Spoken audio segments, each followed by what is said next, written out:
जब गर्मियों का सीजन शुरू होता है होली के बाद से और बारिश के पहले दिन तक मिट्टी के बर्तन में रखे हुए पानी को ही पीना अच्छा है, रात्रि को दिन को हमेशा।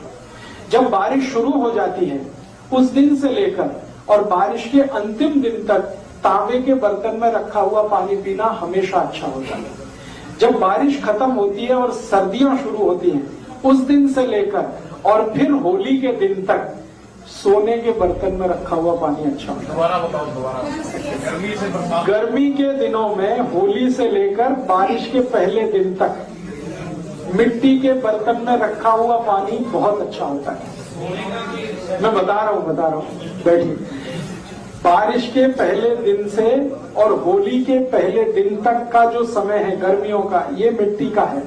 फिर बारिश शुरू होके और बारिश का खत्म होने तक ये तांबे का है, और बारिश खत्म होके सर्दियां शुरू हो और फिर गर्मियां शुरू हो तो ये सोने का है। अब प्रश्न उठता है कि भाई सोने के बर्तन कहाँ से आएंगे इतनी महंगाई के जमाने में? तो आप ऐसा करिए, बर्तन कोई भी रख लीजिए, मिट्टी का ही रख लीजिए, सोने की उसमें एक अंगूठी डाल के छोड़ दीजिए, सोने की एक चेन डाल के छोड़ दीजिए, तो कुछ फायदा तो होगा ही, नुकसान तो नहीं होगा, फायदा तो थोड़ा होना ही है। सोना जो है ना, सोना बहुत गर्म है और चांदी बहुत ठंडी है। तो गर्मियां हैं तो सोने का पानी जहर है, लेकिन वही पानी अमृत है जब ठंड का समय है। तो ठंड के समय में सोने के अंगूठी का पड़ा हुआ पानी, सोने के रिंग का पड़ा हुआ पानी, कुछ भी सोने का सिक्का एक छोटा सा हो, कुछ भी हो, किसी भी बर्तन में डाल के रखिए। और इस पानी को मैं मेडिसिन के रूप में यूज करता हूं मेंटल डिसीज में।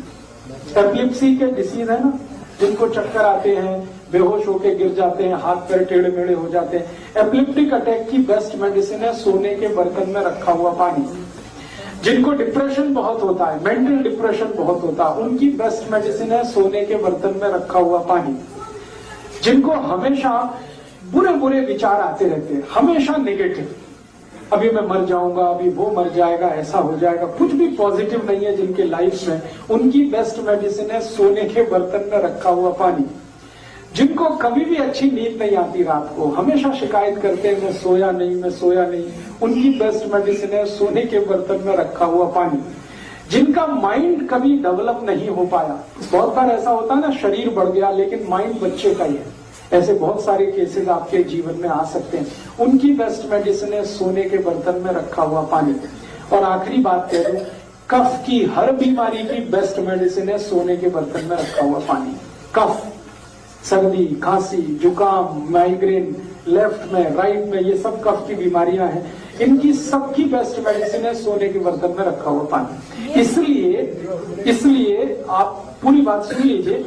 कफ का रेंज मैंने बताया था, कफ का एरिया क्या है, छाती से लेके सिर तक। इसलिए छाती से शुरू करके सिर तक के सारे गहने सोने के ही पहने जाते हैं, क्योंकि वो कफ को कंट्रोल करते हैं। ये जो है ना सोने का होगा, ये सोने का होगा, ये सोने का होगा, सब सोने का है। और इसके नीचे जो भी कुछ है वो सब चांदी का है। तो सोना जो है छाती के ऊपर के सारे अंगों में पहना जाता है, क्योंकि कफ को कंट्रोल करता है। तो मैं कहने जा रहा हूं वो ये कि हमारे जो गहने हैं वो सब हमारे हेल्थ से जुड़े हुए हैं, स्वास्थ्य से जुड़े हुए हैं जी। ये अंगूठी सोने की डालते हैं वो ग्रहों के चक्कर वाले, वरना हमेशा हाथ में जो अंगूठियां पहनी जाती है नॉर्मल केसेस में वो चांदी की होती है, लेकिन ग्रहों के चक्कर है, किसी को मंगल का चक्कर है, किसी को शनि का चक्कर है, पंडित जी बताते हैं तो हम पहनते हैं। तो मैं जो कहना चाहता था वो शायद आप समझ पाए हैं कि 4 महीने जब सर्दियां हैं तो सोने के बर्तन का पानी पीना है, 4 महीने जब गर्मियां हैं तो मिट्टी के घड़े का पीना है, 4 महीने जब बारिश है तो तांबे के बर्तन का पानी पीना है जी। पानी को हमेशा पीने का तरीका है कि सबसे पहले गर्म कर लीजिए, सबसे पहले सवेरे खूब उबाल दीजिए, फिर उसको रूम टेम्परेचर तक ठंडा हो जाने दीजिए, फिर बर्तन में डाल दीजिए, चाहे वो मिट्टी के घड़े में डाल दीजिए, चाहे तांबे के बर्तन में डाल दीजिए, चाहे सोने वाले उसमें डाल दीजिए, फिर उसी को दिन भर पीते रहिए। हर समय गर्म करके पीने की जरूरत नहीं है, एक बार बॉईल करके रूम टेम्परेचर तक ठंडा कर दीजिए, फिर उसको किसी भी बर्तन में डाल के सवेरे से शाम तक यूज करें।